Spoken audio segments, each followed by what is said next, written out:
အေးတွေဘာလို့ဘာသာစကားအားနေတာလဲကလေးတွေဘာသာစကားဖွင့်ပြမှုနှိကွေးတာသို့မဟုတ်အားနေတာကအခုပြောမယ်အကြောင်းရင်းလေးတွေကြောင့်ဖြစ်နိုင်ပါတယ်နံပါတ်1သဘာဝဖွင့်ပြမှုနှုန်း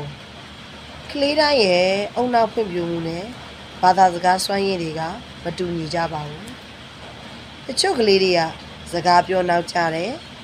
တခြားကလေးတွေအတွက်ဘာသာစကားဖွင့်ပြမှုနှိကွေးတာလည်းဖြစ်နိုင်ပါတယ်။နံပါတ်2ပတ်ဝန်းကျင်ရဲ့အားပေးမှုအားနည်းခြင်းမိသားစုကကလေးနဲ့စကားပြောဆိုမှုနည်းတာစာဖတ်ပြခြင်းတချင်းဆိုခြင်းစတဲ့ဘာသာစကားလှုပ်ဆောင်မှုတွေအားနည်းတာဒါကလည်းပဲကလေးရဲ့ဘာသာစကားစွမ်းရည်ကိုနှွေးကွေးစေပါတယ်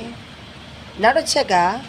အိမ်မှာဘာသာစကား2မျိုး3မျိုးအသုံးပြုတာကလည်းကလေးရဲ့စိတ်ကိုရှုပ်ထွေးသွားစေပါတယ်။နံပါတ်3ကျန်းမာရေးနဲ့ဆိုင်တဲ့အကြောင်းရင်းများ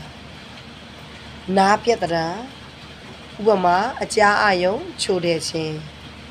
အာယုံဆိုင်ရာဖွံ့ဖြိုးမှုနှေးကွေးခြင်း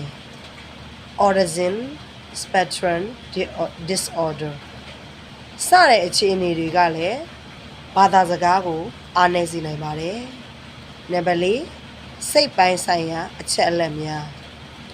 ကလေးကစိတ်ဖိစီးမှုများနေတာမိသားစုတွေရဲ့အငင်းပွားမှုကြားမှာကြီးပြင်းလာရတာစတဲ့အချက်တွေကလည်းဘာသာစကားဖွံ့ဖြိုးမှုကိုနှိကွေးစေပါတယ်။ထိခိုက်စေပါတယ်။ဒါဆိုရင်ဘယ်လိုကူညီရမလဲ။ကလေးနဲ့မကြာခဏစကားပြောပေးပါ။စာဖတ်ပြပါတချင်းဆိုပြပါကလေးပြောတဲ့စကားကိုအာယုံဆိုင်ပြီးတော့ပြန်လဲပြောဆိုပေးပါဘာသာစကားနောက်နေပါက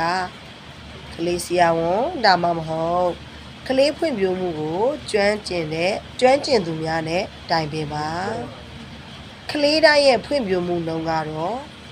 ကွဲပြားတတ်တာကြောင့်စိတ်ရှည်ပြီးအားပေးဖို့အရေးကြီးပါတယ်ကျမတို့ဒီချက်ချက်ဝင်ပါကလေးစိတ်ပညာကိုသူတနာလောက်ကင်မျှဝေနေသူတယောက်ဖြစ်ပါတယ်ကလေးတွေရဲ့စိတ်ကိုနားလည်ပြီးသူတို့ရဲ့ဖွံ့ဖြိုးမှုအတွက်မိဘတွေစီရိုင်းနဲ့အတူတူလက်တွဲလောက်ကင်လျက်ရှိပါတယ်ကလေးတိုင်းကပျော်ရွှင်ပြီးကျန်းမာတဲ့စိတ်ခံစားချက်အတွေးအမြင်နဲ့အတူအနာဂတ်ကောင်းမြောက်ပိုင်ဆိုင်စေချင်တာကတော့ကျမရဲ့ရည်ရွယ်ချက်ပါ